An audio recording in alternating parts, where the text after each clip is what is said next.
कंजूस सास की कहानी। बिशनपुरा नगर गांव में श्वेता अपने पति हरिहर के साथ रहती थी। उनका एक बेटा था जो कि विदेश में नौकरी करता था। श्वेता और हरिहर दोनों बहुत ज़्यादा कंजूस थे। वे दोनों बाजार में हर रोज़ हर चीज़ मोल तोल करते थे और जो भी सामान सस्ती चीज़ें रहती थी उसी को खरीद कर घर लाते थे। एक दिन उनका बेटा विदेश से गांव में लौट आया और वह गांव में ही अब रहने वाला था। तब श्वेता और हरिहर अपने बेटा चंदन के लिए रिश्ता ठीक करने लगे। वे दो अपने बेटा चंदन को बहुत ही बड़ा खानदान में शादी करना चाहते थे ताकि बहू घर आए तो सामान ज़्यादा धन दौलत भी लाए। तब श्वेता और हरिहर का बेटा ने एक दिन बताया कि मैं एक जूली नाम की लड़की से प्यार करता हूँ जो हमारे साथ कॉलेज में पढ़ती थी और वह बहुत ही गरीब खानदान से है और हम दोनों बहुत ही एक दूसरे को प्यार करते हैं। जब चंदन की माँ को ये बात सुनी तो चंदन को बोली कि क्यों चंदन, हम तुम्हारा विवाह एक अच्छी घराने में करना चाहती हूँ और तुम कह रहे हो कि किसी गरीब घराने में विवाह करना चाहते हो। अरे वैसी लड़की को तो कुछ भी सामान नहीं मिलेगा। तब चंदन ने अपनी माँ से बोला कि अरे माँ, हमें धन नहीं चाहिए, हमें कोई चीज़ की कमी नहीं है। वो हमें प्यार ला सकती है और एक दूसरे से बात कर सकते हैं। हमें तो किसी भी चीज़ को कोई ज़रूरतें नहीं है। चंदन ने बोल दिया कि माँ, मैं शादी करूँगा तो जूली से ही करूँगा। तब चंदन की माँ बोली कि बेटा सुनो ज़रा, अगर अमीर घर की लड़की आएगी तब हमारे घर को सोना चांदी हीरा जवाहरात ये सब कुछ लेकर आएगी। लेकिन चंदन ने अपने ही जिद पर अड़ गया। अब चंदन की माँ को ना चाहते हुए भी चंदन की शादी जूली से करनी पड़ी, लेकिन शादी बहुत ही साधारण तरीके से हुआ। चंदन की माता पिता को ज़्यादा पैसा नहीं खर्च करना था।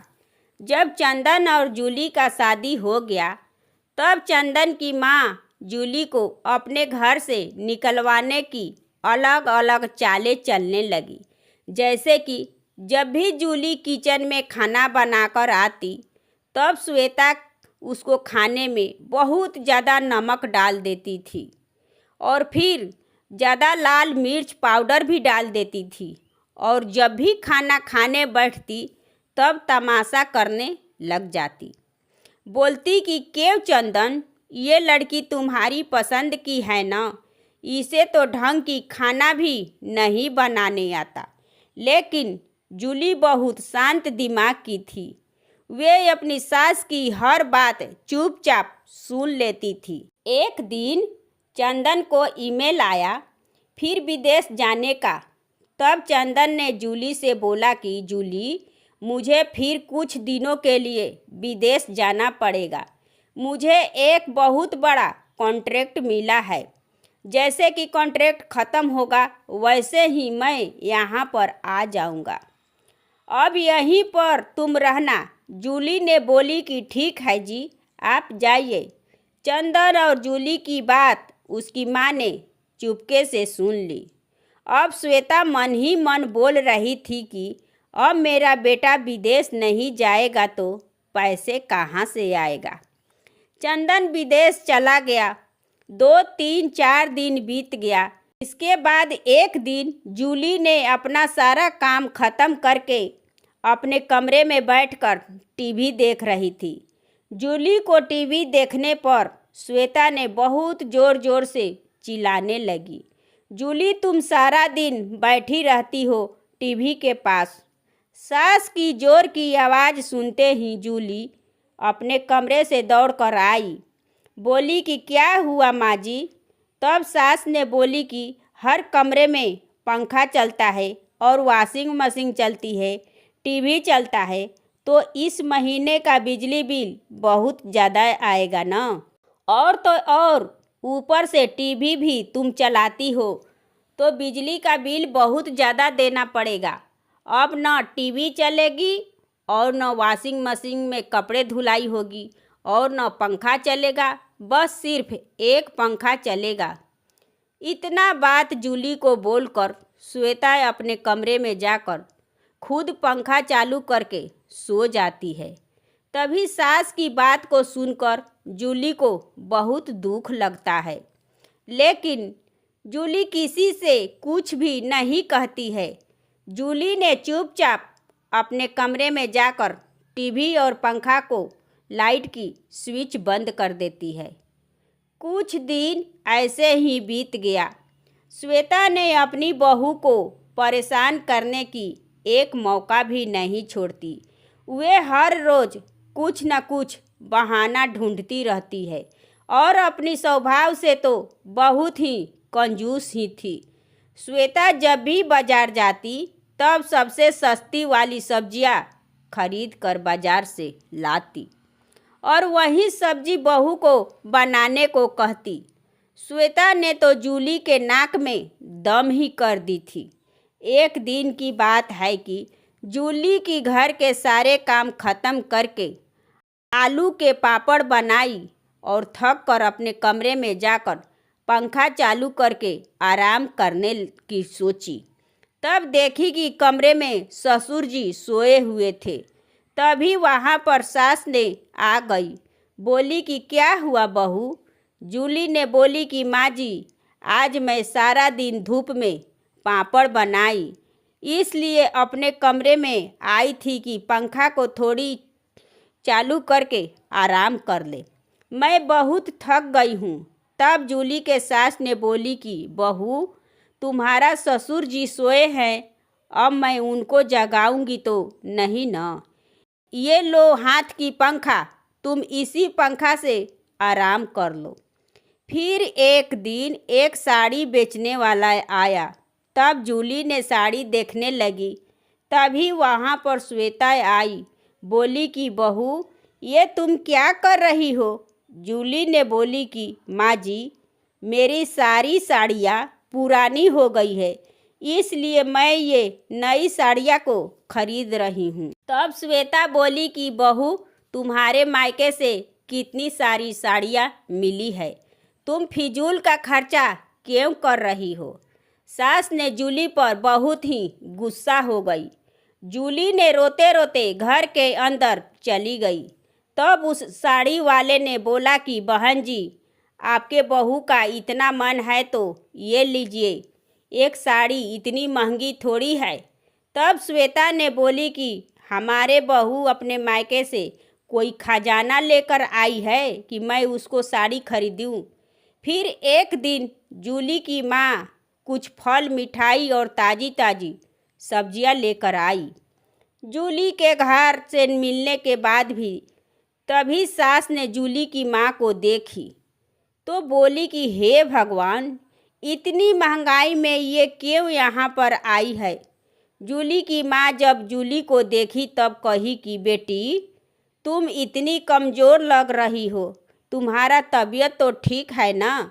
जब दामाद जी आएंगे और तुम्हें देखेंगे तब उनको ठीक नहीं लगेगा तुम्हें देखकर। तब जूली ने माँ से बोली कि माँ, मैं क्या बात आपसे कहूँ, मेरी सास बहुत ही कंजूस और घमंडी है।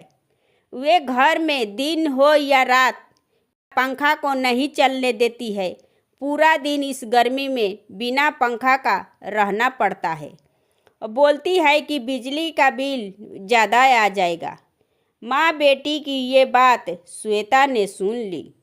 बोली कि अगर आपको अपनी बेटी को यहाँ से ले जाना है तो ले जाइए, नहीं तो आप इसके लिए फल और ताज़ी ताज़ी सब्जी ले आइए।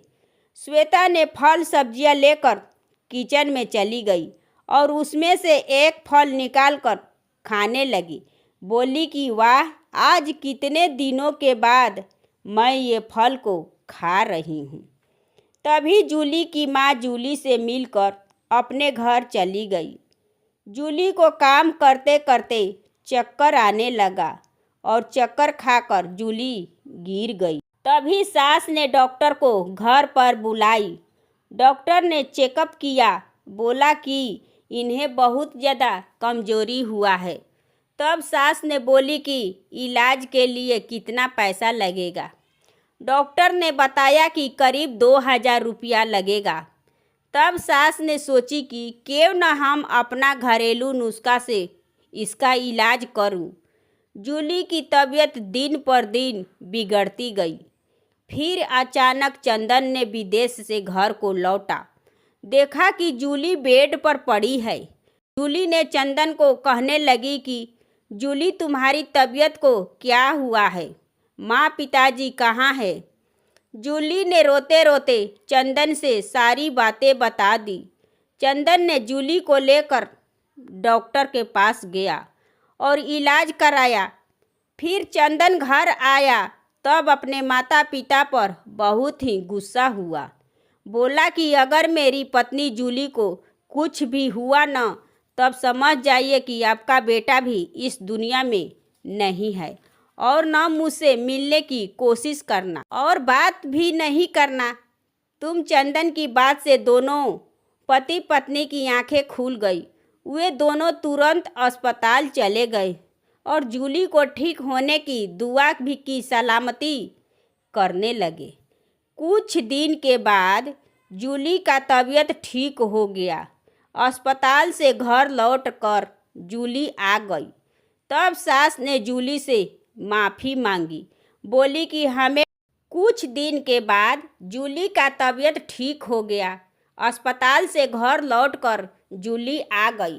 तब सास ने जूली से माफ़ी मांगी। बोली कि हमें माफ़ कर दो बेटा, हमें तुम्हारे ऊपर बहुत ही जुल्म की, लेकिन तुम अभी तक सब जुल्म को सह ली। हम हमेशा कंजूसी भी की। हमें बहुत ही धन का घमंड था कि हमारा बेटा विदेश में नौकरी करता है, इसलिए हम अपने घमंड में आकर ये गलती कर डाली। हमने अपनी घर की लक्ष्मी को नौकरानी बना दी, इसलिए हमें माफ़ कर दो बेटा। आज के बाद जैसे चंदन हमारे लिए है वैसा ही तू भी रहेगी बेटा। और ससुर जी भी अपनी गलती का माफ़ी मांगे। बोले कि हमें भी माफ़ कर दो बेटा। मैंने तुम्हारे कमरे में तुम्हें घर से निकलवाने के लिए ये सब कर रहा था। मुझसे बहुत बड़ी गलती हो गई। ये है कंजूस सास की कहानी। दोस्तों, ये कहानी कैसी लगी कमेंट करें। मेरे चैनल को सब्सक्राइब एवं वीडियो को लाइक एवं ज़्यादा से ज़्यादा शेयर करें। धन्यवाद।